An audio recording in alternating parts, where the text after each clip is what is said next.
Hello guys, कैसे हो। आज हम लेकर आए आपके सामने क्लास 10 विषय संस्कृत में बुद्धि बलवती सदा नामक पाठ का हिंदी अनुवाद, इसे सार भी कहते हैं, जो कि हम आज बताने वाले हैं। यह बहुत इम्पोर्टेंट होता है क्योंकि यह परीक्षा में अर्धवार्षिक या वार्षिक परीक्षा में पूछा जाता है हिंदी अनुवाद, जिसमें यह होता है आपके 2 नंबर का।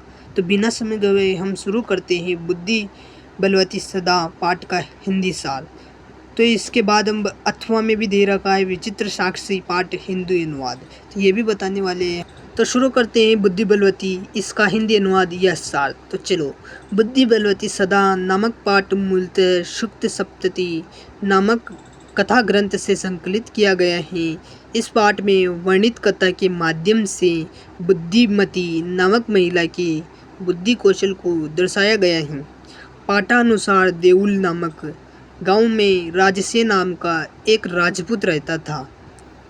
एक बार बुद्धिवती नामक उसकी पत्नी किसी कार्य से अपने दोनों पुत्रों के साथ अपने पिता के घर पीहर वह होता है जो अपनी माता का घर होता है, उसे पीहर कहते हैं। चलते हैं आगे।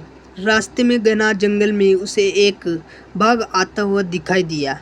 वह शीघ्र ही दृष्टापूर्वक अपने दोनों पुत्रों के थप्पड़ मारकर बोली, क्यों एक एक बाघ खाने के लिए झगड़ा कर रहे हूँ? अभी इसे ही बांट कर खा लेना, बाद में अन्य कोई बाघ देखा जाएगा। यह सुनकर बाघ उसे व्याघ्र मानकर भयभीत होकर भाग जाता है, किंतु एक दृढ़ श्रृंगाल की बातों में आकर वह उस श्रृंगाल को अपने गले में बांधकर पुनः वही जंगल के मार्ग में आ जाते हैं। उसे देखकर प्रत्युत्पन्न बुद्धि वाली वह महिला श्रृंगालों को झड़कती हुई और धमकाती हुई भयानक रूप से शीघ्रतापूर्वक उसकी ओर दौड़ती है। यह देखकर भयभीत हुआ बाघ श्रृंगालय सहित वहां से भाग जाते हैं।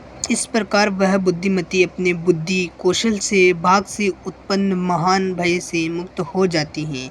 इसीलिए सत्य ही कहा है कि हमेशा सभी कार्यों में बुद्धि ही बलवती होती है। तो इस चैप्टर को आज हम यही समाप्त करते हैं। यह 2 नंबर का रहने वाला है। इसका हिंदी अनुवाद आपको ज़रूर लिखकर आना चाहिए, क्योंकि ये फ्री के 2 नंबर होते हैं। तो देखते हैं अगली कहानी का हिंदी अनुवाद या सार।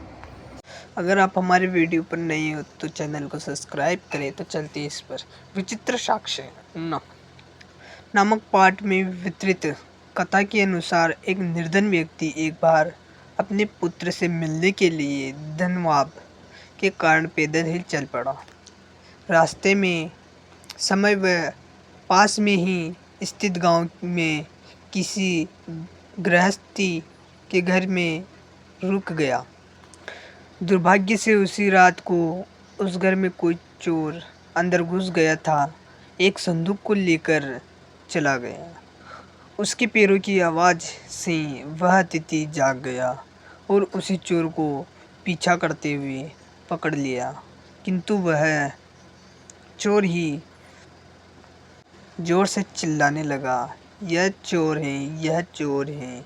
उसी आवाज़ सुनकर गांव वाले भी वहां आ गए और बेचारे अतिथि को ही चोर मानकर उसे ही जेल में डाल दिया गया। वह तो असली चोर चौकीदार ही था।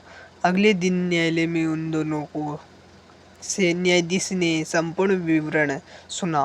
न्यायाधीश ने उनकी सारी बात सुनकर अतिथि को निर्दोष और तथा चौकीदार को चोर मानकर किंतु प्रण के अनुभाव में निर्णय नहीं कर सका, तथा तभी न्यायाधीश ने एक विचित्र युक्ति का सहारा लेकर गांव के बाहर सड़क के किनारे पड़े हुए एक व्यक्ति के शव को न्यायालय में लाने हेतु उन दोनों को आदेश दिया। आदेशानुसार शव लाते समय मार्ग में जब शव के बाहर में से पीड़ित होकर वह अतिथि अभियुक्त चिल्लाने लगा, तब उसे असली चोर और चौकीदार ने कहा कि तुमने मुझे चोरी करने से रोका था, अब उसका फल भोगोगी।